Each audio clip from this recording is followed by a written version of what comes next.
Ayo, do you sometimes just have to ride things out until they make you vomit in your mouth a little? Yes, it has come full circle. I had a girl living with me who told me she loved me and behaved as if she did. Even though we weren't officially together, we acted very much like a couple for 5 consecutive months. During this time, we have lived together on and off for about 18 months. At one point early on, we were technically together for a brief period. Ironically, that turned out to be a lie because the guy she supposedly left to be with me was told it was just a temporary break. To start with, she lies a lot. However, the last 5 months were overall quite good, at least when measured against what one becomes accustomed to or accepts as normal from Nicole. She has openly admitted to being promiscuous and tends to have at least 1 or 2 side relationships in addition to her ex, whom she never completely stopped seeing or left. There is also a real chance she might meet someone attractive while out, for instance, during grocery shopping. To sustain any feelings, one would have to be somewhat progressive regarding the relationship and more sexually open and less monogamous. I am capable of an open relationship and have even had a couple of threesomes with her and her ex when she was trying to get us to function like a throuple. She doesn't want to lose her ex due to their history, and while she enjoyed being intimate with me and claimed that she loved me, we will delve into that later. For the record, her ex and I are both straight. It was more a situation of double teaming. She has always been very careful with her ex, Ryan's, feelings. She feels guilty for leaving him, and he continues to guilt-trip her about it. I think, motherfucker, she never really left you. If anyone should be complaining, it should be me. But his guilt-tripping works, and his feelings remain a priority, often complicating my life and interfering with my plans. He is a nice guy but somewhat passive, waiting for Nicole to direct him. So Nicole continues to be physically involved with him, along with a guy or two when she goes back to her hometown and with me. We maintain a fairly enjoyable sex life, so I don't complain about her extracurricular activities. In fact, since she openly admits to being promiscuous, I genuinely enjoy hearing about her previous encounters while she is away for 2 to 4 days every couple of weeks. We are intimate multiple times each day and have some remarkable experiences together. She starts to complain that we are having too much sex, but I do not see it as a problem.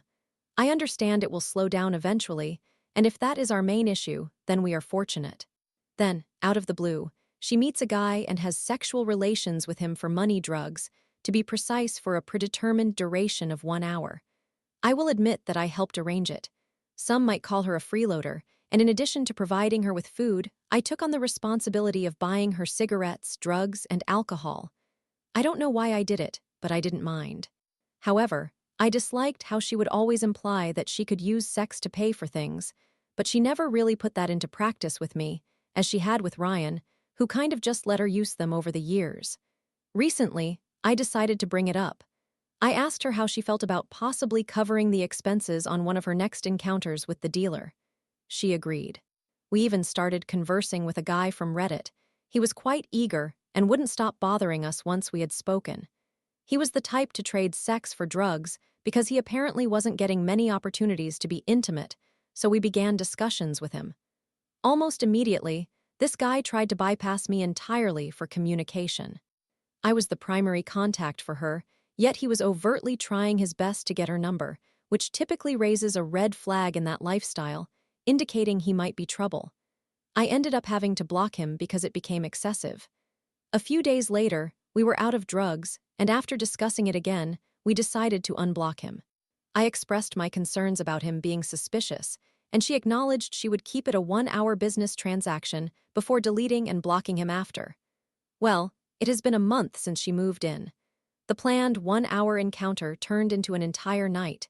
She returned the next morning with a completely different demeanor. She wasn't remorseful for ignoring my texts checking on her well-being since it was supposed to be only an hour. She was annoyed with my questioning. "I didn't realize I had a curfew," was the first thing she exclaimed when she got back. I ended up in a brief text argument with the guy shortly after her return, and he hinted at what was about to unfold. It seemed that, before she even got home, they had already arranged for her to move in. This assumption was based on her rather dismissive attitude and him suggesting what was about to happen during our text exchange, only for him to backtrack like he realized he had overstepped.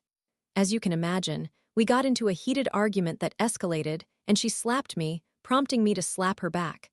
Of course, she was walking out the door while I yelled, "Don't come back." At this point, I still felt in the dark but already sensed I had lost her. She was simply not the same anymore. I was viewed as an obstacle or nuisance when it had never been that way.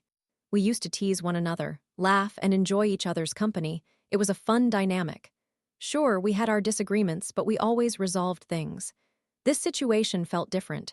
She left, and to my astonishment, she went to the guy she had claimed to delete and block. Upon discovering this, I was furious. It felt staged and calculated. She never returned, even though I made it clear I wanted her back, missed her, and loved her, reminding her that just that day she had been cuddling with me and professing her love. She had been living with me, and I reside with my parents along with my 2 children as a single father, which was my arrangement for managing this without their mother. My room is the only family room, so it is quite spacious and has its own exit from the house, though there is no bathroom. Still, I have an in-ground pool just a few feet from my door and an 80-inch television. It's about as nice as it gets while living with parents. The bedrooms are on the opposite side of the house, providing good privacy for our intimate encounters. The guy she is now with has his own residence and a decent job, one of the things he brought up in our text argument, as he seemed insecure. On one hand, I understand why she might want to move for the simple reason of living in a larger space. She has her own room there and can move freely around the house, whereas in my situation, we were confined to my room. However, I find it hard to understand why she felt it necessary to disrespect me by making this dubious arrangement without discussing it with me first, especially before she even returned from her 1-hour engagement that turned out to be nearly 8 hours. Since this incident, she has treated me as if she cannot stand me. She claims it was my fault for kicking her out, and when I disagree, as I certainly do because I nearly immediately offered her a chance to come back, she blocks me again. From the beginning, she has repeatedly blocked me. At one point, recognizing how dejected and desperate I was becoming by day 2 or 3, the guy decides to joke and claims he will convince her to come back, not realizing that she had wronged me. Then he starts asking me to trade him things for if he convinces her. I was confused as to whether he was joking or just a sick individual, but of course, I refused to barter items for her. His retort was to tell me to fuck off, because he was sleeping with her in that moment. I texted her saying that this guy was trying to trade for items while he was informing me he was with her. I received a series of garbled text messages indicating that she was indeed either engaged in sexual activity or pretending to be. When I confronted her, asking if he was, in fact, involved with her at that moment due to her odd behavior, she replied, "He is not." I then inquired, "Why are you asking me?" And about 15 minutes later, she sent something like this. "Oh, I meant. Why on earth would I mess with you while we're engaged in sexual activity?" It was infuriating. Her explanation was that her phone screen was cracked, but she had never before sent such nonsensical messages. This resulted in me losing my temper. I didn't yet possess his address, but I started searching for it because I wanted to throw Molotov cocktails at his residence. I am not exaggerating. I felt incredibly disrespected by both of them, especially her. She has never admitted to any wrongdoing and still calls that a misunderstanding, attributing it to typical typos she is known for. No one makes such drastic mistakes when typing. As an aside, I have noticed that over the last couple of days, she seems to be purposely making significant typos, seemingly as an attempt to later assert, "See, I often do this." She is doing it excessively for it to be believable, and she must think I am foolish because she is not very convincing at lying. She refuses to take any responsibility for this situation. A few days later, once I found out his address, I showed up at his place. At this point, everything on my side had deteriorated significantly. After all the nonsense with the confusing text messages, I destroyed all of her belongings. If it wasn't burned or cut up, then it was urinated on. I felt justified because I was angry. Once I located his address, I realized the junkyard I was heading to was just 0.4 miles from his house. I opted to be the bigger person and offer her some money to compensate for her possessions that I had ruined. Based on our text exchanges, I deemed knocking on his door to be unwise and likely to lead to a physical confrontation should we meet face to face. I texted him to say I was outside in my car and asked him to send her out, ensuring I would come in peace. He completely lost it. He was at work and became furious, telling me to get her out of there, or he would return home and throw her things on the street. She was in tears, and I couldn't even speak to her other than to hand her the money. She said she would talk to me if I parked down the street. Unfortunately, my car wouldn't start, so I had to roll downhill a couple of blocks to work on it. Meanwhile, this guy would not stop going on about it, clearly insecure and unable to stand not being the one who was intimate with her. He rambled on for 45 minutes, and then out of the blue, he suggested we should both engage in a double penetration scenario with her. What? Where did that come from? I can only speculate but feel like he was upset. To preserve her bedroom situation, she might have given him oral sex while my capable self was down the street. Even though she left, I knew she missed our intimate encounters, so it made sense that she would mention this suggestion rather than claiming he proposed it and she declined. She has been dishonest about everything. This entire experience has been unpleasant, but has opened my eyes to her deceitfulness and her complete inability to accept being wrong. She alters the narrative, even switching sides when she is in the wrong, then wants to argue, claiming she has always maintained that position. It's absurd. Anyway, that has been my last month. I am stubborn, so instead of simply walking away and saying good riddance, I wanted to clarify some lies. I wanted apologies. I just wanted some respect from this girl who was so affectionate when she needed me. Once she had everything sorted with this new partner, she treated me as if I were nothing.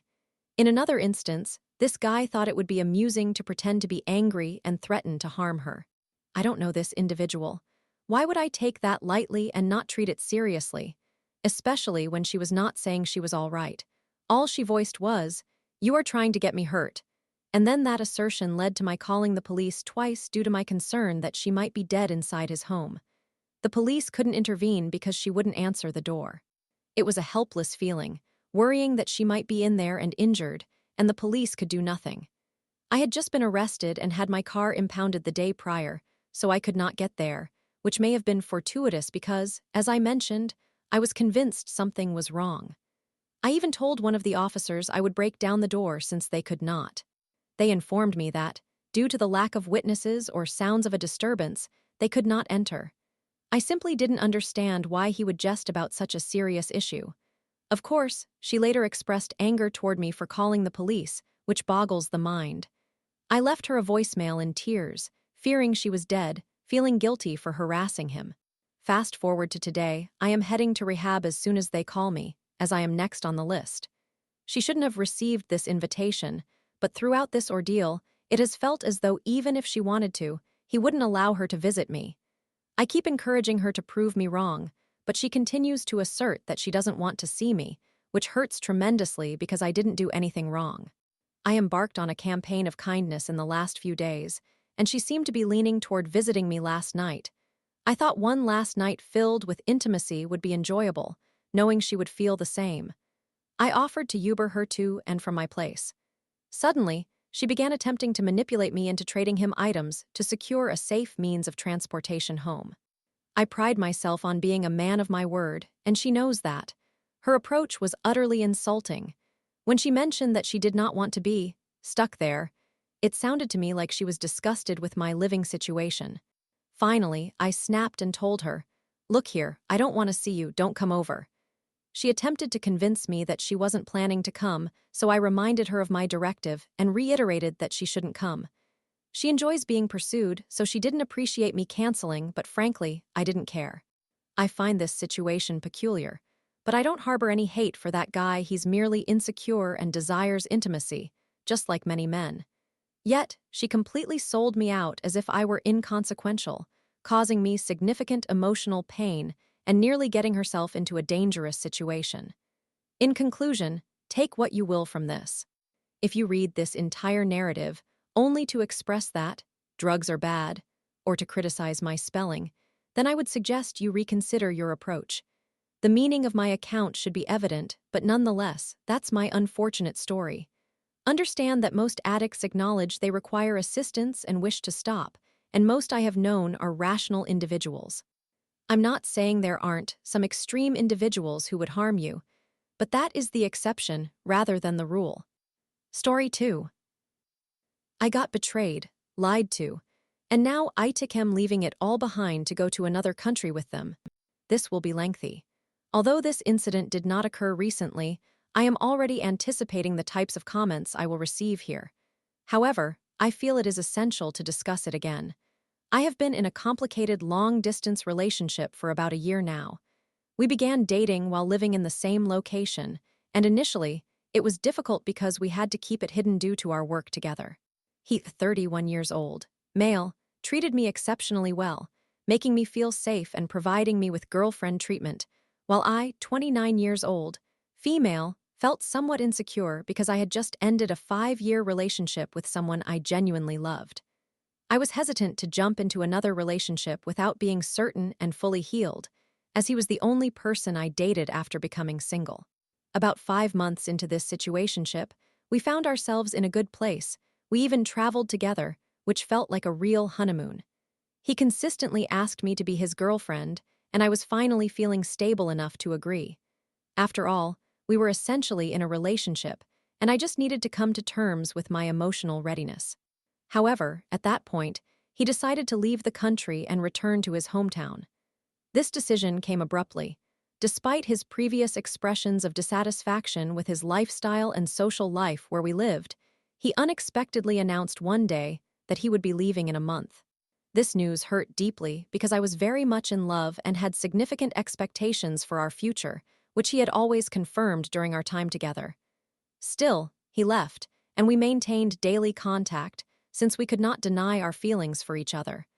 I communicated my feelings of hurt and told him he would need to prove to me that, having chosen to leave, he truly wanted to be with me. He concurred and promised to do everything he could to demonstrate his commitment. He was aware that I had long dreamed of moving abroad to the country he hailed from, so that became a potential long-term goal. He then proposed that I visit him during my vacation, which would take place 4 months after his departure. Initially, I declined the offer, as I wanted to observe how he would manage our connection and whether it remained strong enough for me to feel comfortable making the trip to see him again. During this period, we agreed to keep in touch as usual while maintaining an open arrangement. We could do what we wanted, just not disclose details to each other. I even attempted to go on several dates with a very nice and attractive guy, but I did not really enjoy them since my heart was with someone else, which is not my usual style. When my vacation arrived, I traveled to his country for a month. He covered all expenses, took me to various places and countries, and it was an incredible experience for me as I had never left my own country and lacked the means to do so. It was also wonderful for our relationship. Thus, when it was time for me to return home, we discussed and decided that we wanted to be together genuinely. We needed to devise a plan moving forward.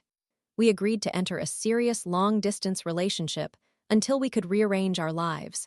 I needed to return home, address my job situation since I worked exclusively in my city, find a work-from-home position, move out of my apartment, and prepare to relocate to his country. He planned to take time off from work, as he had the financial resources to do so, to go on a backpacking trip with friends for 3 months. I returned home at the end of October, and his trip was scheduled from December to March. We agreed that I would return and sort out my affairs. He would visit my country in December so we could celebrate Christmas with my family, and afterward, we would go on a trip with friends to celebrate New Year's. That trip marked the start of his 3-month backpacking adventure. After the new year, I intended to come back and finalize my arrangements to move out, and by the end of February, around my birthday, we planned to see each other again, take another holiday trip, and then relocate back to his country together. That was our plan. I returned from vacation in a very difficult situation. My job was dreadful, causing me extreme stress. I did not receive the raise I needed, and I had to start sharing my apartment with a friend because rent became overwhelming, making my living space feel less like my own. Above all else, I missed him deeply and felt utterly lost, as I had tasted the life I yearned for and was thrown back into a life I no longer desired. I have struggled with severe depression since my teenage years, and this phase represented a significant setback in my mental health. Throughout my life, I have engaged in various forms of therapy, from psychiatric treatment to psychology, yoga, and meditation, and everything in between. However, during this difficult period, I lacked the financial resources to continue treatment, so I was experiencing depression unfiltered. Our communication deteriorated because he, being a typical carefree guy, did not comprehend my sadness and frustration. When we spoke, I conveyed my feelings, and he interpreted my emotions as being directed at him rather than recognizing that my distress stemmed from the difficult circumstances I was facing. Eventually, by late November, he issued me an ultimatum. Either I go to a psychiatrist or he wanted to end the relationship. Initially, he stated his desire to break up, agreeing to reimburse me for the tickets for the New Year trip we had already booked, expressing that he could not continue in a relationship that caused him discomfort and suffering. I did not accept it that way. We discussed it, and I tried to clarify that it was not him who was the source of my sadness, but rather that missing him exacerbated my feelings. Then he mentioned the psychiatrist, and I explained I had no issues with seeing one, as I had always done so. I just couldn't afford it at that time. He then offered to cover the cost, and although I did not believe it was a good solution, I accepted. Things returned to normal. He was set to visit my city in a couple of weeks, and we would be together, moving forward with our plans, making any issues seem less pressing. He came, and everything seemed fine. We discussed the prospect of dating or being interested in other people during our long-distance period, and both of us affirmed that had not occurred. He even claimed he never needed to look elsewhere and had no interest in anyone other than his friends' girlfriends. However, one night I had a dream. I tend to have prophetic dreams. In the dream, he was chatting with a blonde girl on Instagram or WhatsApp. I woke up, shared the dream with him, and playfully asked, "Who's your blonde contact?" He reiterated that he had not spoken to any other girls. The following morning, while staying in an Airbnb, my phone died and I did not have my charger, so I borrowed his phone to look up a cafe. A WhatsApp notification appeared and I clicked on it. I discovered he had an unread message from the end of November from a girl whose name I did not recognize, and there was an emoji saved in her contact. I thought, okay, who is she and why is she saved with an emoji?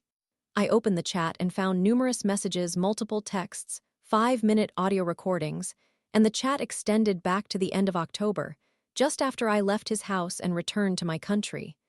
The initial message was hers, saying something like, "Thanks for the evening. It was really nice to reconnect with you. If you keep complimenting me on my looks, we may end up in a complicated situation." He responded, "That doesn't seem like a bad idea." The flirting continued, and he confessed he could not deny feeling something, especially since they had been alone together in a car. She responded that her mother always wanted them to be together, but he was too busy, saving some poor girl. She even offered assistance in having a conversation with me. From this, I understood that this was a girl he had known since his teenage years.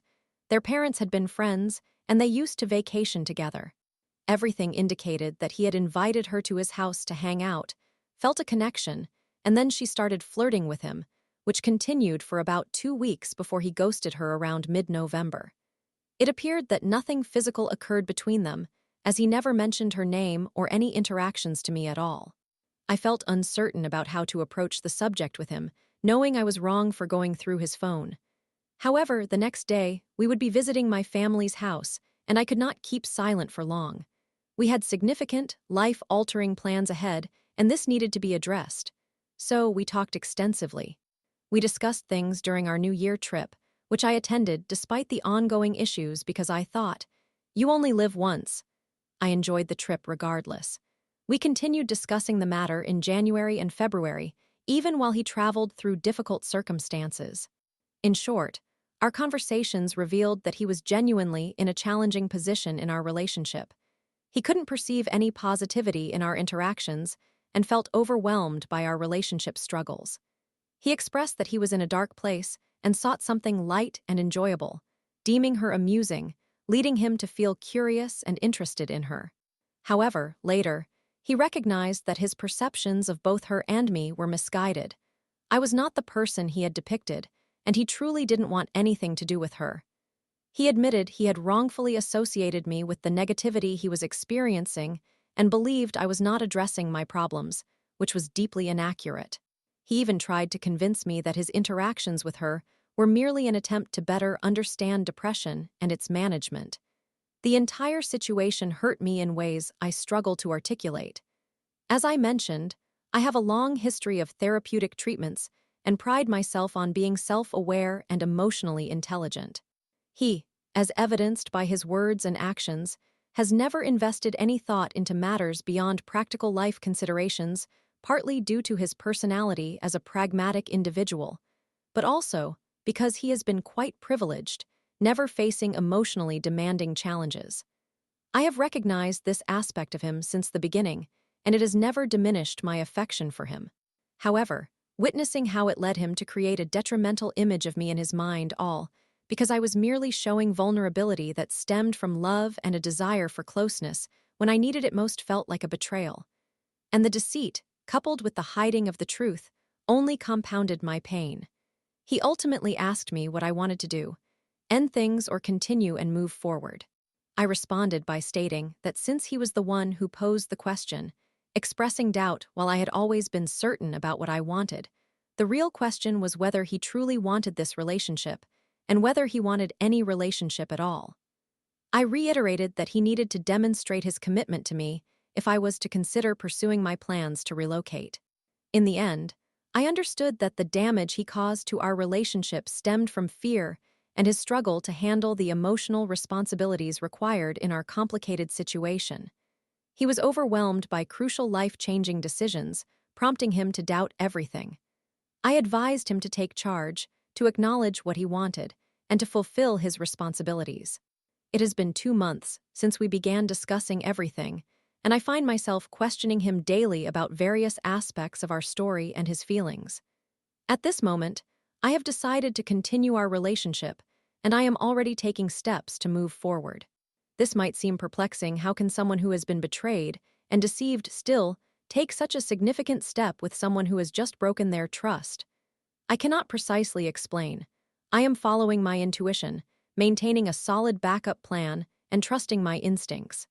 I recognize he may never possess the depth of insight and emotional complexity that I do, and he could inadvertently hurt me with his simplistic reasoning and inconsiderate actions.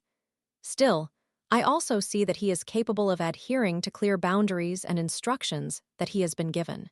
For instance, he struggled to recognize that what he did was wrong and would hurt me, needing me to articulate that, even though it's common sense.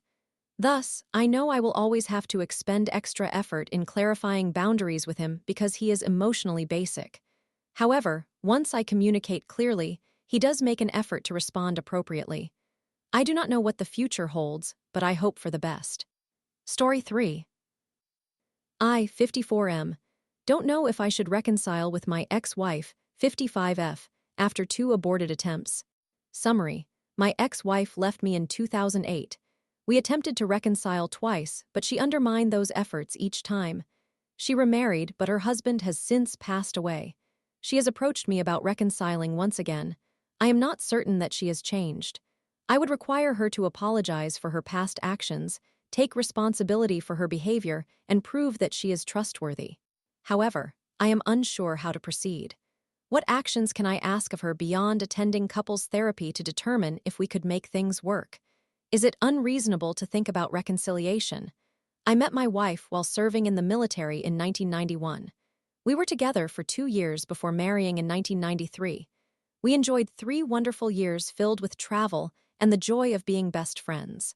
After my military service concluded in 1996, we relocated to a major city in her home state. She returned to the Catholic Church, and we began our family. I completed my degree, secured a job downtown, and purchased a charming home in the suburbs. We were deeply in love and lived a beautiful life.